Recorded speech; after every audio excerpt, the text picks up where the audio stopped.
नमस्कार मित्रांनो, स्वागत आहे तुमचं आपल्या नवीन एका पॉडकास्टच्या सिरीजमध्ये, ज्याचं नाव आहे कोल्हापुरी कट्टा. तर आजची ही सिरीज पूर्ण डिफरंट होणार आहे, कारण आजच्या सिरीजमध्ये सर्वसामान्य माणसातलाच एक निसर्गप्रेमी आणि सर्पमित्र म्हणून ओळख असणारे दिनकर चौगुले सर आज आपल्यासोबत आहेत. तर दिनकर सर, सर्वप्रथम तुमचं सरचे स्वागत.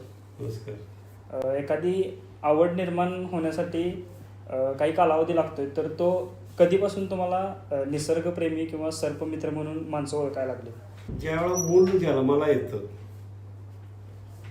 त्यावेळेला 50% गुण घेऊन आई वडिलांचं गुण घेऊन जन्माला येतं. राहिलेले जे 50% गुण आहे ते समाजात आसपास जे काय घडतं त्याच्यावरती मूल तयार होत असतं.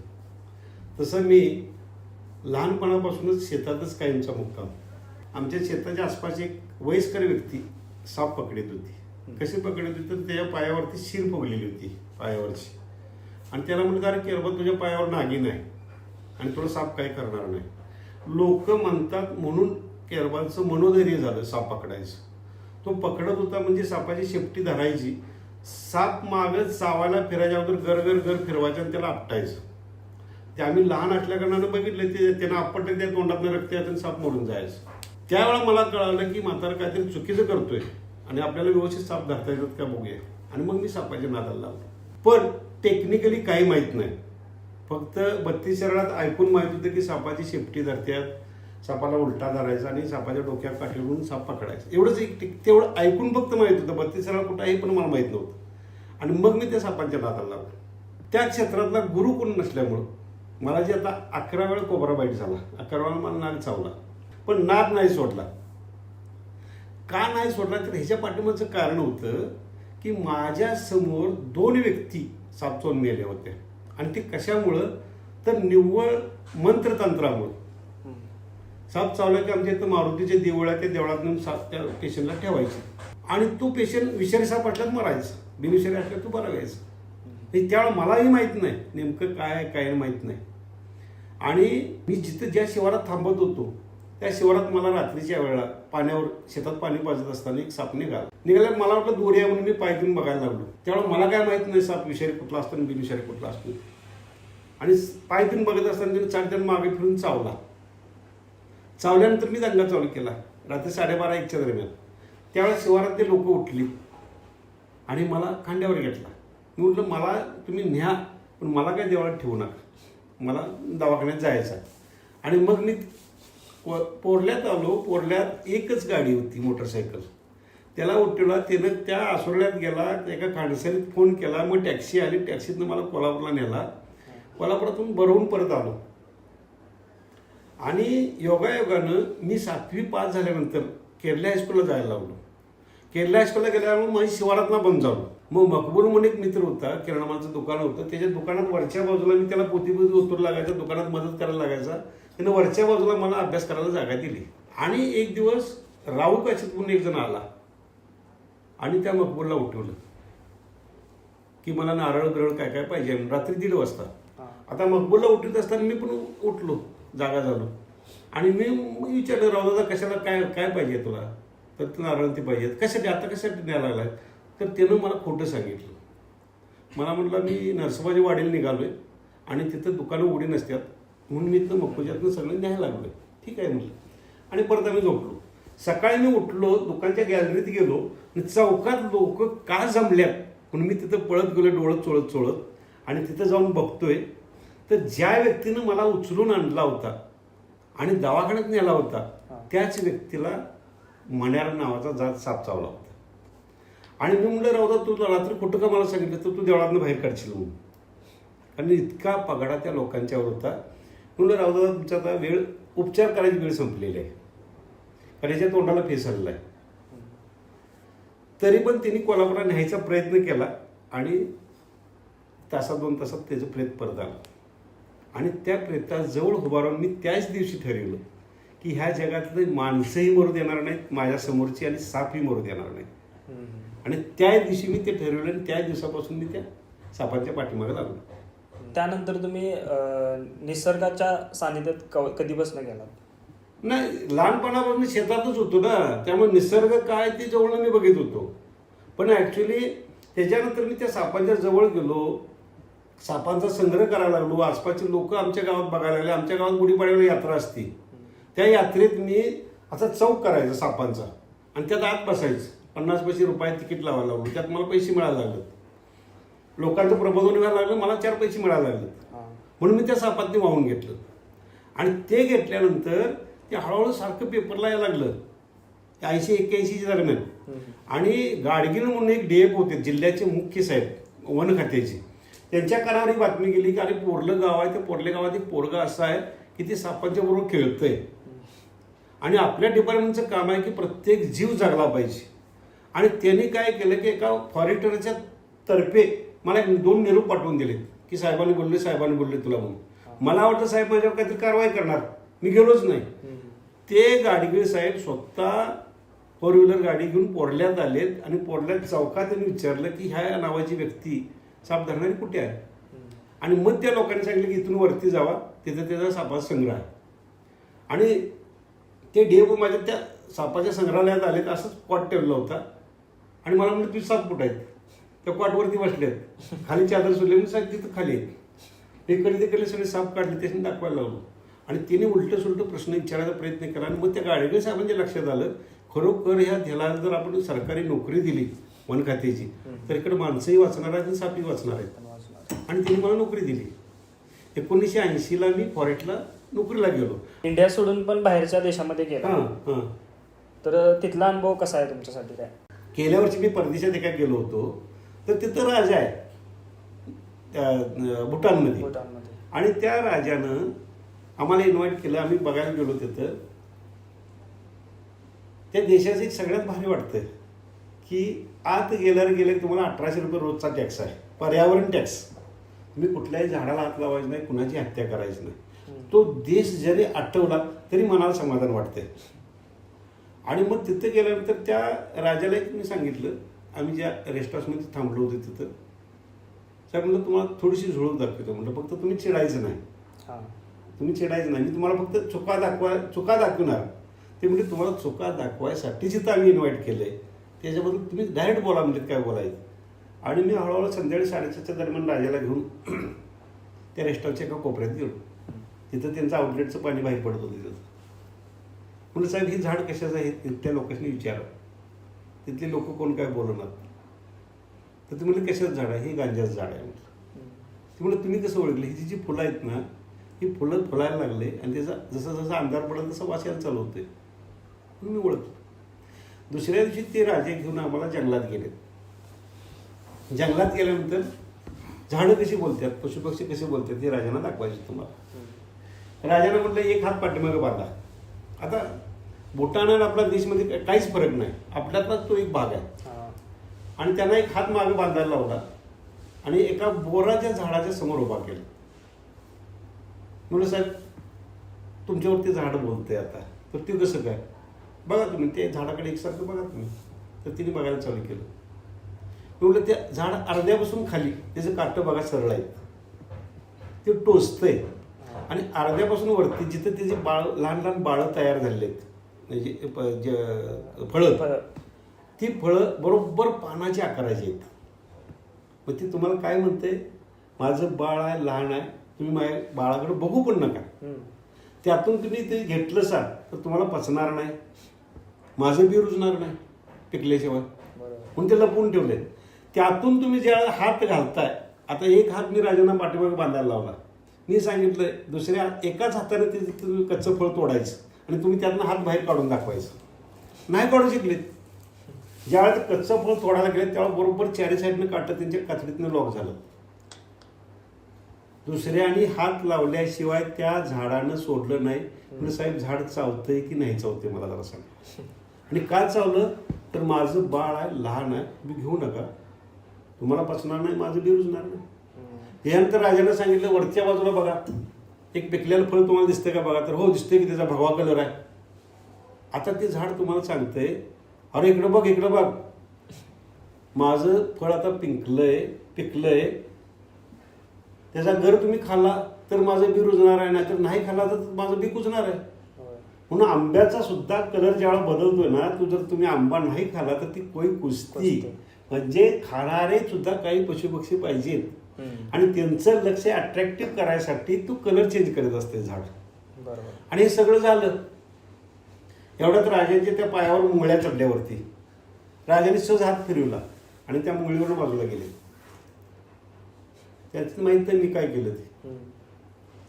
साहेब म्हटलं तुम्ही फक्त जरासं बाजूला अजून बाजूला सरका म्हटलं. अजून त्याची बाजूला सरकवलं, बाजूला घेतलं आणि त्यांची ती सलवार वरती करून दाखवली मी. तुम्ही काय केलंय बघा. त्यावर त्या राजांच्या लक्षात आलं की मी कमीत कमी 10 ते 12 मुंगळ्या मारल्यात. साहेब इथं तुम्ही विचारित नाही आणि मी जेव्हा मुंगळीला विचारतोय तेव्हा ती मुंगळी माझ्यावर सांगते अरे तू जिथं उभा राहिलायस त्या तुझ्या पायाखाली माझी अंडी आणि पिल्ले आहेत, लाखोन आहेत, लाखोन. मी तुझ्या पायाच्या वरती आलोय म्हणजे मी सुटलोय, मी पळून जायला पाहिजे, पण पळून जाऊन जगण्यात मला अर्थ नाही. मी पळून जाऊन मी जगणार आहे पण तोपर्यंत तू त्या घरावर माझ्या थांबणार आहे, लाखोन अंडी आणि पिल्ली तू माझी मारणार आहेस. आता मला खरं मारण्यात अर्थ आहे. मी तुला चावणार आहे, काही सेकंदात तुझा हात येणार आहे, मी मरणार आहे. ज्या क्षणाला मी मरणार आहे त्या क्षणाला तू माझ्या घरावरनं बाजूला जाणार आहेस. बघा ना तुम्ही सहजासहजी माणूस अरे मुंगळ्यात म्हणते त्या घरानं बाजूला सरते. जी ही एवढी बारकी मुंगळी आहे. आणि मग त्या राजांना मी सांगितलं साहेब माणसात आणि सजीवात बाकीच्या सजीवात हाच फरक आहे. आता तुम्ही माणूस आहे, मी माणूस आहे. आता मी इतकं मोठ्यानं बोलतोय, मी त्या मुंगळीबद्दल सांगायला लागलोय, पशुपक्ष्याबद्दल तुम्हाला सांगायला लागलोय. पण समजा मी चुकून माझी मोटरसायकल घेऊन माझ्या दारात गेलोय आणि त्या क्षणाला भूकंप आलाय, माझी बायका पुरात अडकल्यात, बोंबला लागल्यात मला बाहेर काढा म्हणून, पण ती भिंती पडतेला मला दिसतात. आता मी यात नाही गेलो तर मी पण मारणार आहे. माझी धाडस ऐकू आज जायची नाही. त्यालाच माणूस म्हणतोय आपण. म्हणजे निसर्गातला सजीव स्वतः मरणार आणि आपल्या कुटुंबाचं संरक्षण करणार. आणि आपल्या माणसांची वृत्ती आहे आपण जगणार आणि कुटुंबाला विल्हेवाट लावणार. हाच फरक मला समजायला लागला म्हणून निसर्गाच्या जास्त जवळ जायला लागला. आता तुम्ही तुमच्या गावामध्ये भैरवनाथ वनराई पण बनवली होती, जिथे की तुम्ही वृक्षारोपण पण केलं होतं. तर ती संकल्पना तुम्हाला कशी सुचली? म्हणजे तुमच्या गावातच का ही वनराई बनवावी किंवा याची आवड कधी निर्माण झाली? आता वन खात्यात नोकरी केली, नोकरी सोडली. नोकरी सोडायला कारण तसं होतं की बाबा तिने बिबट्या डांबून ठेवला होता. थामस म्हणून एक डेप होते आणि कुठल्याही प्राण्याला तुम्ही ठेवायला काहीतरी मर्यादा असतात. दाजीपूरमध्ये बिबट्या डांबून ठेवला होता आणि मी सांगायला गेल्यावर डीएफओच्या लेवलला मी कचरा. पहिले जे डीएफ होते तेच मला सांभाळून घेत होते, हे दुसरे डीएफ आले आणि ते माझ्या अंगावर आलं. तो काय सांगतो आम्हाला म्हणून. शेवटी मला पत्रकारांचा आधार घ्यायला लागला आणि आनंद दीक्षित म्हणून संपादक होते सकाळला, त्यांना जाऊन भेटलो मी. त्यांनी ती बातमी कव्हर केली आणि दाजीपूर गवा अभयारण्यात वाघिणीस 4 महिने बंदिवास अशी बातमी लावली. बातमी लावल्यानंतर दुसऱ्या दिवशी दुपारी भर पावसात देऊन तो बिबट्या सोडला. हे कसं शक्य झालं? आणि त्याच्यानंतर ते डीएफओ माझा पत्ता काढत आला आणि मला शिवाय द्यायला लागलो. शिवाय द्यायला लागला मी काठी घेऊन त्याच्या अंगावर गेलो आणि त्याला सांगितलं 1192ला तुझी नोकरी मी उद्यापासून सोडून देतोय. मी तुझ्याकडे नोकरीला राहत नाही आणि ज्याच्यासाठी मी इथं आहे ते जर माझ्याकडनं होत नसेल तर मी तुझी नोकरीच करत नाही. त्या दिवशी नोकरी सोडून दिली आणि नोकरी सोडून दिली. किराणामालाचं दुकान गाठलं. आता त्याच्या अगोदर 89ला माझं लग्न झालं. माझी बायको माझ्याबरोबर असायची. जंगलात तिकडं कुठं कुठं जायला तिकडं असायची. रात्रीच असायची. जंगल पेटताना तिनं ते बघितलं होतं, पशुपक्षी कसे मरतात ते, कसे जळतात ते. आणि ते बघितल्यानंतर तिच्या डोक्यात एकच फॅड बसलं की आई निसर्गातली आपल्या पिलासनी कशी जपते. आणि त्या दरम्यान माझ्या बायकोचा हृदयाचा प्रॉब्लेम चालू झाला. होळकर डॉक्टर म्हणून बनायला आहे. त्यांना मी म्हटलं सर असं असं आणि जरा चेक करायला लागते. ती शाहूपुरीतीने एका लॅबचा मला पत्ता दिला. त्या लॅबमध्ये जर आम्ही सगळी चौकशी केली तर तिने सांगितलं हार्टचा एवढा मोठा प्रॉब्लेम आहे की तुम्हाला 3.5 ते 4 लाख रुपये खर्च येईल. आता किराणामालाचं दुकान गाठलंय मी, नोकरी सोडून दिली आहे. 15,000 रुपये माझं भांडवल दुकानात. 3.5 लाख कुठलं आणणार? हे बायकोला काही सांगितलं नाही, हे सगळं गुपित ठेवलं. फक्त डॉक्टरने एक सांगितलं की दिनकर एका बाळंतपणात सुद्धा तुझी बायको जगती काय माहीत नाही. तरी पण एक मूल होऊ दे, काय होईल ते होईल. तरी पण माझ्या बायकोनं परत आणि आगाऊपणा केला आणि हसत असं सांगायला लागले की मी चेक करून आलो आणि मुलगा आहे. मी थोडंसं पिसाळल्यावर बायको परत शिप्यारमध्ये, कारण त्यावेळेस शिप्यारमध्ये मूल कट करत होते. परत त्या शिप्यारमध्ये हिची कागदं बघितलीत आणि हिला सांगितले की तुला आता फार धोका आहे. ज्यावेळी ती डिलिव्हरीला गेली त्यावेळेला तिथल्या डॉक्टरनी अक्षरशः कात्र्या टाकून पळायला लागली. सासू मला नंतर सांगायला लागली की संपली म्हणून. त्यातून ती बाई शुद्धीवर आली. आणि निसर्गातल्या ह्या सगळ्या या आपल्या पिलांसाठी काय करतात हे बघून त्या बाईच्या डोक्यात ती फॅड तसंच होतं. आणि माझ्या मुलग्याला 1.5 वर्षाचा मुलगा होता, त्याला संडास लागलं तर बायकोला म्हटलं आज दुधाची बिलं झाल्यात, तर मुलग्याला घेऊन पुढं चल, मी पाठीमागं दुपारी येतोय दुकान बंद करून. बायको जिना चढून वरती दवाखान्यात गेली आणि कोलॅप्सून पडली. त्यात हार्टचा प्रॉब्लेममुळं कोलॅप्सून पडल्यानंतर त्या डॉक्टरनं चेक केलं आणि कागदं बघितलं, त्याला सांगितलं तुमचा एवढा मोठा प्रॉब्लेम आहे. त्या दिवशी त्या बाईनं डोक्यात घेतलं आणि ही जिथं राहीत होती रमणमळ्यात, तिथं एका बाईनं नवऱ्याच्या दारूला कंटाळून आत्महत्या केली होती. आणि त्या बाईची 2 पोरं भीक मागतेली हिनं बघितली होती.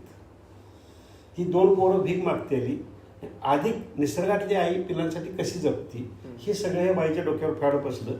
10/9/93 माझ्या बायकोने शिवाजी पुलावनं खाली 2 मुलासह आत्महत्या केली. आणि त्या दिवसापासून मी ठरवलं की निसर्गातल्या चांगल्या बाबींनी माझ्या बायकोला सांगितल्यामुळं माझ्या बायकोनं असं केलं. आणि त्या दिवसापासून मी शिकारी करायला लागलो, भयानक शिकारी. दिवसाला 70-80 हजार रुपयाचं मटण विकलंय मी डुकरांचं. एवढ्या हत्या करायला लागलो.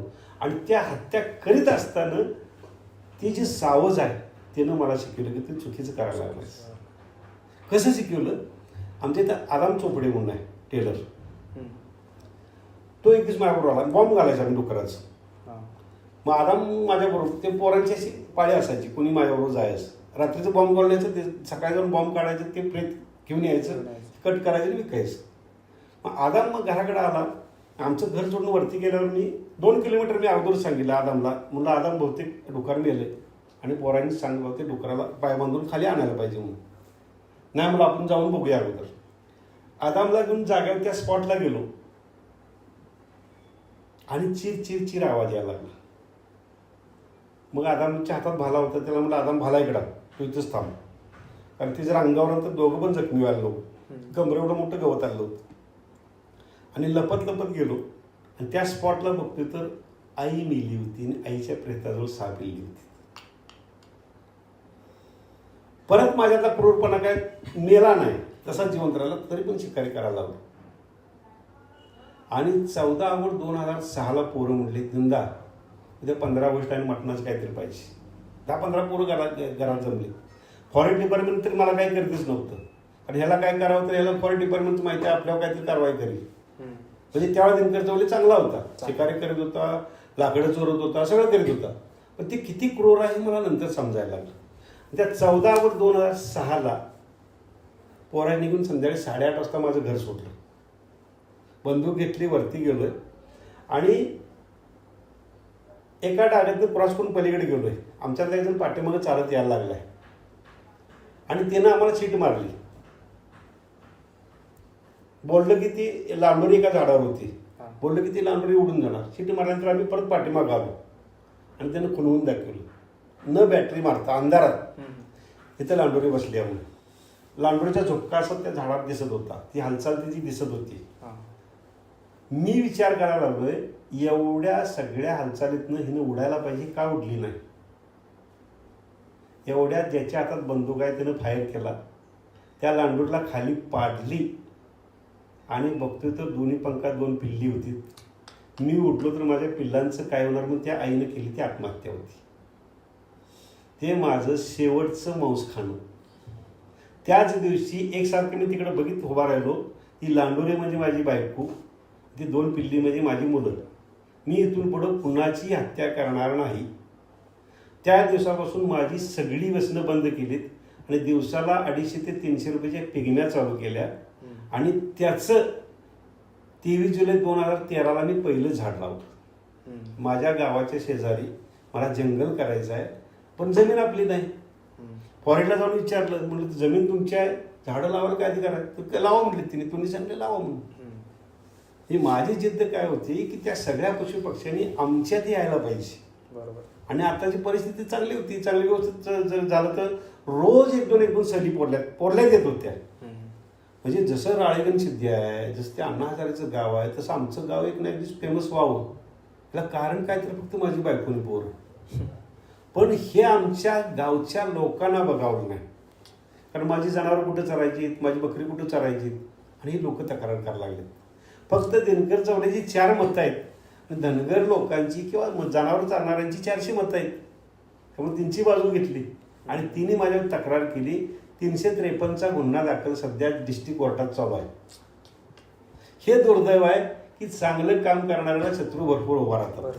म्हणून मी प्रत्येकाला सांगतोय, तुम्हाला जर शत्रू पाहिजे असेल तर पहिले चांगलं काम करायला चालू करा. आणि आताची परिस्थिती आहे की झाडं सगळे तुटून जायला लागले तिथली. माझं काय जिद्द होती की बाबा माझं गाव सगळीकडे जायला पाहिजे, बरोबर, माझ्या गावचं नाव सगळीकडे जायला पाहिजे.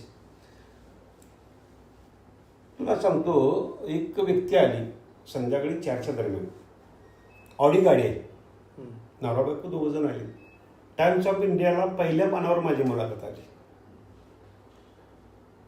की ही व्यक्ती झाडं कशी लावती, झाडं कशी जगवती, निसर्ग पर्यावरणाचं कसं संवर्धन करते. आता ही मुलाखती आज छापतात, पण त्या टाइम्स ऑफ इंडियानं पहिल्या पानावर मुलाखत छापली. ही व्यक्ती घेऊन आली, म्हटली दिनकर चौधरी कोणतरी, मुली मीच आहे. तर तुमचं जंगल कुठं तर वरती आहे, तर आम्हाला बघायचं आहे, चला मुलं दाखवतो. त्या व्यक्तीला त्याच्या बायकोला घेऊन वरती गेलो. प्रत्येक झाडाच्या बुंद्यात ड्रीप होता. पहिल्यांदा मी कावडीने पाणी घातलं, गावच्या टाकीतलं कावडीने पाणी काढायचं, कावडीने पाणी घालायला चालू केलं. 400 झाडं होती, तोपर्यंत ते जमत होतं मला पाठीचं.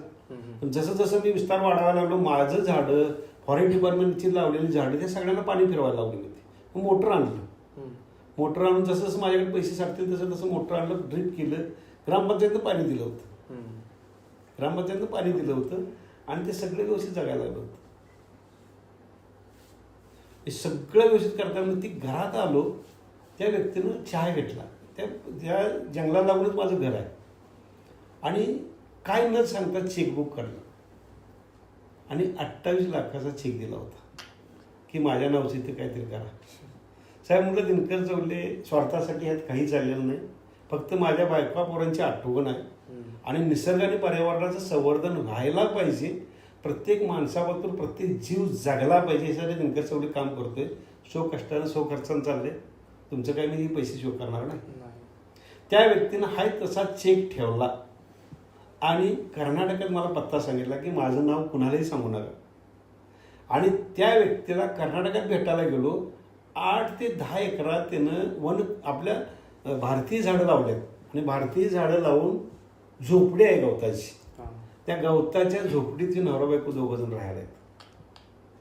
आणि आम्हाला जेवण केलं, जेवण घेऊन करून सगळं झाल्यावर सांगायला लागला की माझं 3 साखर कारखाना आहेत, माझ्याकडे 7,500 कामगार आहेत, पण मी झोपडीत राहतोय आणि तुला जे पैसे द्यायला लागले ना ते मी माझं राहतं घर 12 कोटीला विकलंय आणि ते 12 कोटी रुपये तसंच माझ्या बँकेत आहे. त्याचं येणारं व्याज निसर्ग आणि पर्यावरणासाठी जो धडपडतोय भारतातला कोण, त्याला मी गुपित देऊन येतोय, दान करतोय मी ते.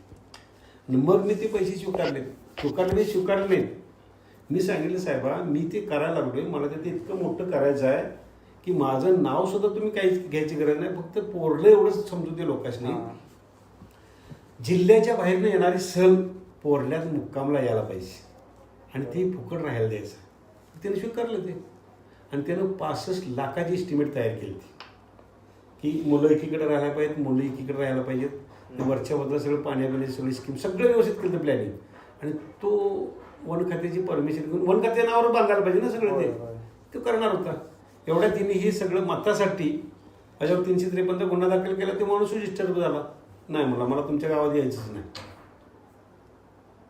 म्हणजे ज्यावेळेला तुम्ही चांगलं काम करायला बघताय तेव्हा ऑटोमॅटिक तुम्हाला चांगली माणसं पण भेटतात. पण ते सगळं तुम्ही करायला पाहिजे, निस्वार्थीपणे करायला पाहिजे. आता ही मला दाबायचा प्रयत्न केला गावच्या लोकांनी. अंधश्रद्धा लोकांच्या मनातून घालवण्यासाठी अजून काय करता येईल? अजून बरंच काय करता येतं, पण किती लोक ऐकणार आहेत? ऐकणारे लोक किती आहेत? तुमचं दरवर्षी त्या नागपूरला असायचं बुद्धांचं. मी जायचं होतो त्या नवनाथ शिंगाडेबरोबर. तिथे सगळं ऐकत होतो. 4-4, 5-5 दिवस आमचं शिबिर असायचं तिथं त्या बुद्धांच्यावरती. सगळे लोक ऐकत होते. आणि शेवटच्या दिवशी एखाद्याचं लेक्चर असलं, कारण बुद्धांनी काय सांगितलं की एक मूर्ती जी आहे ती तेवढीच मनात धरा, तिथे श्रद्धा ठेवा. तुमच्याकडे ती श्रद्धा ठेवायला पाहिजे. तुम्ही त्याशिवाय तुम्ही जगू शकत नाही. आणि शेवटच्या दिवशी तो वक्ता विचारला की नाही की तुमच्या कोणाकोणा घरात यायला मग किती साथीआसरा किती, सगळी लोक उठून मारायचे होते. म्हणजे ही लोक किती पटवून घेतात बघा. प्रत्येक लोकांनी ते पटायला पाहिजे. म्हणून येणाऱ्या आता जी येणारी पिढी आहे ना, ह्या पिढीच्या डोक्यात ते घुसायला पाहिजे किती खोटा आहे. बरोबर. त्याच्यासाठी माझी धडपड चालू आहे ती. आजकालची लोक लिंबू पण करतात. हां, आता लिंबू मिरच्या आता ह्या गोष्टी मी पण केलेल्या आहेत. मला साधारण कळायला लागलं भूतभीत काही नाही. मग आमच्या गल्लीत बाया आडवा कोण आहे बघायची आणि अमवाची दिवशी जायचं त्या दारात लिंबू चिरून ठेवायचं, दुसऱ्या दिवशी माझ्या बघित बसायचं. भांडणच की सगळ्या गल्लीत. आता ही जी लिंबू मिरच्या आहेत हे तुला सांगतो. आता तू माझ्यावर करणी केलीस, लिंबू मिरची काय असेल ते तू विधी केलास आणि माझ्या दारात आणून ठेवलास. जर मला ते पटलं तर माझ्या अनकॉन्शियस माइंडमध्ये फाईल तयार झाली, अंतर्मनात फाईल तयार झाली. ती फाईल तशीच राहिली. आता माझं समजा काय काम आहे, मी आता साप पकडतोय. समजा हातात माझ्या नाग आहे आणि त्याच वेळा जर तुझी ती फाईल ओपन झाली, तुम्ही सक्सेस कधी होताय? तुमचं कॉन्शियस माइंड अनकॉन्शियस माइंड जर एकत्र आला असेल तर तुम्ही कुठल्याही कामात सक्सेस होताय. त्या दोन्ही मनापैकी तुमचं जर एक मन जागेवर नसेल तर 100% ॲक्सिडेंट तुमचा ठरलेला आहे, लक्षात ठेवायचं. आणि ह्या लिंबू मिरचीचं जर तुमच्या लक्षात आलं तर त्यावेळेला तुम्ही तिथं तुमचं लक्ष नाही, ॲक्सिडेंट होणार. त्याला तुम्ही म्हणणार ते भूत लागले किंवा त्याची करणी लागली. कुणी बघितली करणी काय? मी आता जिथं माणसं पेटवित्यात त्याचा रॅक निघाले बिळाचा आहे त्याच्यावर झोपतोय मी. अमावास्या दिवशी जाऊन झोपतोय. काय त्यात काहीच नाही. एक ठिकाण तर एक व्यक्ती आली आणि तिने मला विचारलं, तुम्ही सगळं ठीक आहे पण माणूस ज्यावेळेस पेटत असते त्याचं मांस उडतंय ना, त्याचं घाण आहे का नाही? त्याला म्हटलं इकडे स्मशानातच. त्याला मी दाखवलं, खुरपं त्याच्या हातातलं घेतलं. त्या खुरप्याने तिची टलपर काढून दाखवली त्या रॅकची. अरे हे जळतंय लोखंड सगळं. ह्यात तिथं जीवाणुविषयी काय राहणार आहे? दुसरा एक चमत्कार चालू झाला स्मशानात, घोबड आणि पिंगळं. तर घोबड जे आहे ना अमेरिकेचा राष्ट्रीय पक्षी आहे, पण आम्ही त्याला अपशकुन मानायला लागलोय. याला कारण एकच आहे की घोबडं फक्त आणि फक्त स्मशानात दिसतात. घोबडं ही निशाचर पक्षी आहेत, ही फक्त आणि फक्त अंधार पडल्यावरच बाहेर पडतात आणि स्मशानात असतात. स्मशानात का असतात आपल्याला माहीत नाही. आपल्यातली एखादी जर व्यक्ती वारली तर आपण काय करतोय, कोणाचा निवड ठेवतोय बघूया, म्हणजे आपापली गठरी नेऊन त्या स्मशानात ठेवतोय आपण. सगळाच नैवेद्य तो एका वेळा संपत नाही. तो नैवेद्य खायला उंदरं येतात आणि उंदरं ही घोबडाचं आवडीचं खाद्य आहे. उंदरं खायला घोबडे येतात आणि ती स्मशानात असतात, स्मशानात ओरडतात. आपण ते बघतोय म्हणून त्याला आपण शकून अपशकून जोडलं. तू माझ्या घरात जर गेलास की नाही तर 7 फुटाच्या वर तुला सगळ्या झावळ्या दिसतील. बायकोला सांगितले 7 फुटाच्या वर तू घर अजिबात झाडायची नाहीस. जेवढ्या झावळ्या कोष्टेच्या तुमच्या घरात असतील तेवढा एक आणि एक ढास जाऊन त्यात अडकतो. आता तुम्ही ढासाची पाईल लावली, ह्याचा परिणाम तुम्हाला माहीत नाही ना काय होणार आहे. 100% तुमचं फुफ्फुस निकामी. तेच जर तुम्ही साध्या घरात राहिला असा, तुम्हाला गोष्टी भरपूर आहे, तुमच्या घरात पाली आहे, एक पाल तर दिवसाला 450-500 ढास खाती आहे. आता हे तुमच्या चकचकीत घरात कुठं पाल येणार, काय खाणार आहे? शेवटी आपण ती केमिकल वापरायला लागलोय म्हणून 100चं 50वर आपण आलोय. 50च्या पुढे जो आता जगतोय त्याला बोनस समजायचं. आणि जोपर्यंत आपण साध्या घरात राहत होतो, छपरात राहत होतो, गरिबीत आपण ज्याला गरिबी म्हणतो जिथं राहत होतो तोपर्यंत आपण 100 ओलटत होतो आणि त्याला तिथं अन्न साखळी पूर्ण होतो. तुम्ही तुमच्या घरात उंदीर आला, तुम्ही लगेच पिंजरा लावायला लागला. पिंजरा लावणार आणि बाहेर नेऊन मारून टाकणार. पाण्यात कोण बिडवतोय, कोण ठोका देऊन मारतोय, त्याला मारून बाहेर ओपनवर टाकला, ते कुजणार. अन्न साखळी पूर्ण झाली नाही. तोच उंदीर जर सापानं खाल्ला आणि जर संडास केलं तर अन्न साखळी पूर्ण झाली, त्याचं खत तयार झालं. हेच आपल्याला माहीत नाही ना. हीच चेन सगळ्यांनी समजायला पाहिजे. आणि जसा पुढचा जीव आहे तसं माझंही कुटुंब तिथं आहे. जरी उंदीर असला तरी माझं पण कुटुंब आहे ना. मी कोणाला तर टोकातून मारायचं, तसंच आमच्या घरातल्या एखाद्या कोणातून टोकातून मारलं तर आपल्याला कसं वाटेल, हा विचार प्रत्येकात यायला पाहिजे. साधं झाड जमिनी झाडाची फांदी तोडताना ह्याला काय वाटत असेल, मी ह्याचा हात तोडायला लागलोय, ह्याचा मी पाय तोडायला लागलो, ह्या झाडाला काय वाटत असेल, ही ज्या दिवशी तुमच्या डोक्यात विचार येतील त्या दिवशी खरोखर निसर्गाचं आणि पर्यावरणाचं तुम्ही संवर्धन करायला शिकणार आणि प्रत्येक जीव जगायचा प्रयत्न करणार, जगवायचं. आता काही लोक भविष्य पण सांगतात, म्हणजे भविष्य विचारायला कुठल्या तरी भविष्य सांगताना बाबाकडे जायचं आणि ते विचारून झाल्यावरती थोडंफार गोष्टी त्यानं सांगितलेल्या त्या ज्या गोष्टी आहेत त्या थोड्याफार होत जातात त्याच्या आयुष्यात. त्या कसं काय? तो भविष्य सांगणारा तुम्हाला 10 गोष्टी सांगतो. त्या 10 गोष्टीचा तुम्ही विचार करीत नाही, तुम्हाला 3 गोष्टी लागू पडल्या. त्याने सांगताना कॉमन मध्ये सांगितलं असते, तुम्ही तुम्हाला लागू पडलेल्या 2-3 गोष्टी तेवढ्याच तुम्ही लावून घेतल्या ना. अरे ह्याला कसं कळालं नाही, माझ्या जीवनात काय काय घडायला लागले ते. अरे पण बाकीच्या 7 गोष्टीचा विचार कर ना तू, त्या खोट्या का आल्या? तुमच्या 10च्या 10 गोष्टी खऱ्या आहेत का त्या? आणि ते अंदाज करते तुम्हाला लोबाडायला लागले. आणि जो माणूस देवरेशाकडे गेला ना, तर ते एक उदाहरण तुम्हाला सांगतो. जोपर्यंत आपली बुद्धी मर्यादित होती, आपलं अज्ञान होतं, तोपर्यंत तुमचं देवबिव हे देवरेश ठीक होतं ते. कारण आपल्याकडं विज्ञान नव्हतं, आपल्याकडं औषधोपचार नव्हते, आपल्याकडे उपचार करायची काही पद्धत नव्हती किंवा आपल्याकडे पैसा पण नव्हता. अशा वेळा माणूस देवरेशाकडे गेला की त्याचं अनकॉन्शियस माइंडला सपोर्ट मिळायचा, त्याच्यामुळे त्याची प्रतिकारशक्ती वाढायची. उदाहरण सांगतो, एक बाई देवरेशाकडे गेली की त्याच्या पाठोपाठ त्याच्या लगतची बाई देवरेशाकडे जाते. आता ह्या जगात सुख आणि दुःख रस्त्याकडे जे उकरतोय माणूस का नाही, ते सगळ्यात सुखी माया चष्म्यात. आणि ज्याला तुम्ही विमानात करताय की नाही त्याला तुम्ही सुखी म्हणताय, ते नाही. ते बंद पडलं की कडेला घेता येत नाही, ते कवा मरण सांगता येत नाही. सुखी कोण म्हणणार सांग? तसं ज्यावेळेला तुम्ही देवरेशाकडे जाताय ते तुम्हाला 2-4 किल्पा सांगते, 2-4 किल्पा सांगते आणि ते देवरेशी सहज बोलते. त्याला माहिती आहे याला मन साथी असताना सगळीकडे आहे. ह्या दोन्हीपैकी एक गोष्ट अंगात आलं असतं, मी सांगते की तुमचं सगळं व्यवस्थित चालणार, पण तुमच्या माहेरासने याला मन साथी असं आलाय. मायाचं नाव घेतलं की बाई संध्याकाळी नवऱ्याच्या मुंड्यावर बसलीच. नाही केलं आणि दुसऱ्या दिवशी बाईचा खड्ड्यात जरी पाय पडला आणि जर एखादा मणका दुखायला लागला, तुम्हाला मी सांगित होतो माझं काय कंडिशन चालली आहे बघा, म्हणजे ते तुमच्या अनकॉन्शियस माइंडमध्ये ती फाईल तयार झाली. ती तुम्ही फाईल काढून टाकायला पाहिजे. नको तिकडे तुम्ही तुमचा वेळ खर्च करा. म्हणून आंबेडकरांनी 2-4 धर्मांचा अभ्यास करून बौद्ध धर्म शिकवला. ह्याला कारण काय असेल तर तिथे श्रद्धा आणि अंधश्रद्धा काय त्यासनी कळालं, त्या धर्मात काय ते कळालं, म्हणून तिने तुम्हाला ते बौद्ध धर्म शिकवायला सांगितलं. आपल्यातली लोक जेवढी गरीब होती, खायला मिळत नव्हतं, त्यातलं काही शिल्लक राहिलेलं अन्न आम्ही नेऊन ते देवरेशाने द्यायला होतं. पोटाला मिळत नाही आणि ते देवरेशी तुम्हाला लोबाडायला लागला, हे आंबेडकरांच्या लक्षात आलं. आणि म्हणून तिने सांगितलं हे आपल्याला धर्म घेऊ चांगला आहे. तेच आमच्या लक्षात आलेलं नाही. आता बौद्ध म्हणून तिकडे हीन वृत्तीनं बघितलं जातं, हीन वृत्तीनं बघितलं जातं. पण ते धर्म काय ते बघा ना. मी धर्मांचा पण अभ्यास करायला लागलोय. हिंदू असू दे, मुस्लिम असू दे, ख्रिश्चन असू दे, बौद्ध असू दे, प्रत्येक धर्मावर मी लिहायला लागलोय. धर्म म्हणजे काय? आपापल्या समाजातील लोकांचं शारीरिक आरोग्य, मानसिक आरोग्य चांगलं राहावं म्हणून केलेली सिस्टीम म्हणजे धर्म. पण तुमची जर बुद्धी जर त्या लेवलची नसेल, पण त्याला पण काहीतरी मर्यादा ठेवा. हे कुठल्याही गोष्टीला मर्यादा असतात. समजा तुम्ही साधं घरात जेवताना भात जरी मर्यादेपेक्षा जास्त खाल्ला असा तरी ते अन्न न राहता त्यात विषबाधा होण्याची शक्यता आहे.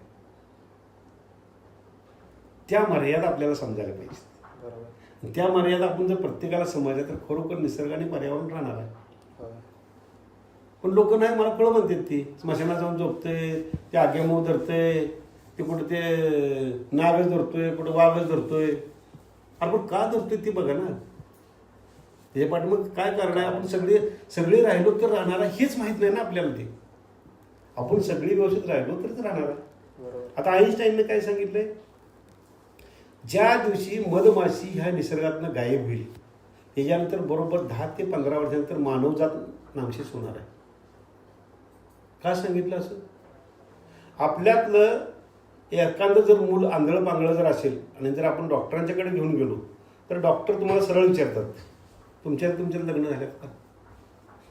आपल्याला जर लग्न झालं तर जीन्स तिथल्या इथं फिरतात आणि आंधळं पांगळं मूल जन्माला येतं.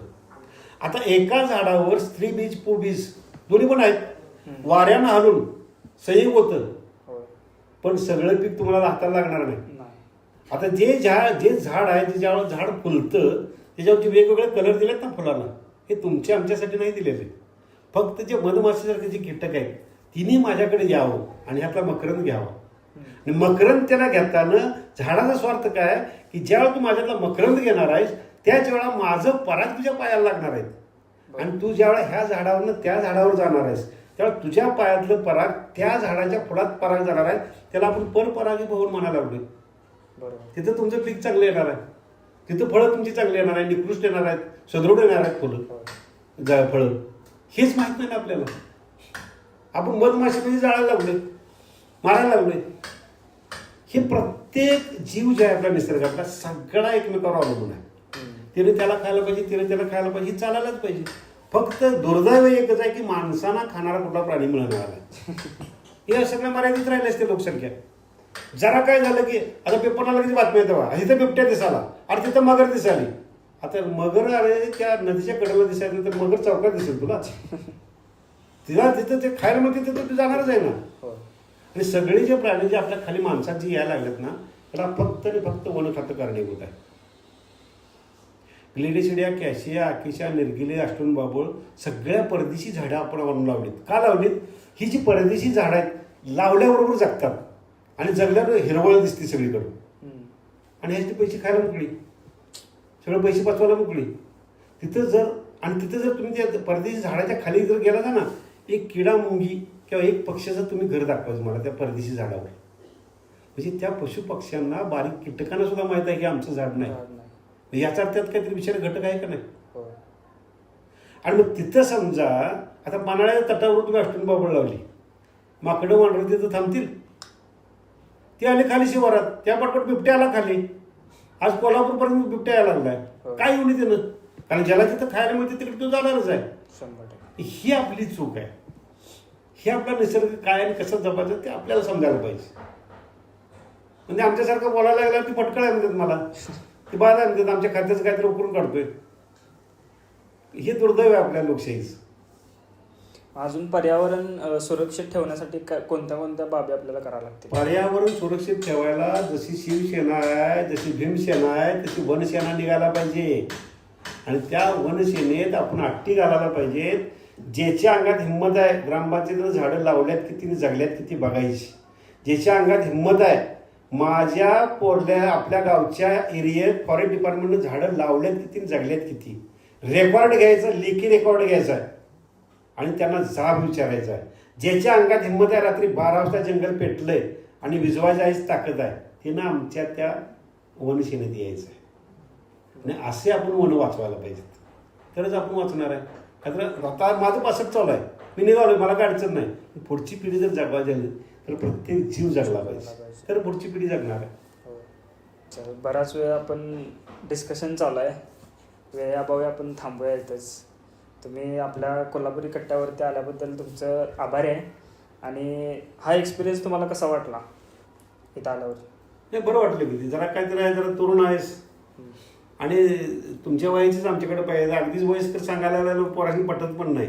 तुझ्यासारख्या वयाच्या पोरांनी जर असे तुमच्या त्या ग्रुपमधल्या जर पोरांनी पटवून द्यायचा प्रयत्न केला तर 100% पटणार आहे आणि करणार आहे. आणि त्यातच निसर्गाने पर्यावरण राहणार आहे.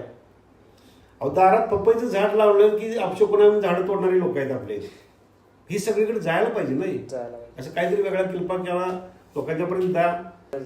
धन्यवाद आपल्या पॉडकास्टवरती आलात त्याबद्दल. नमस्कार, थँक्यू.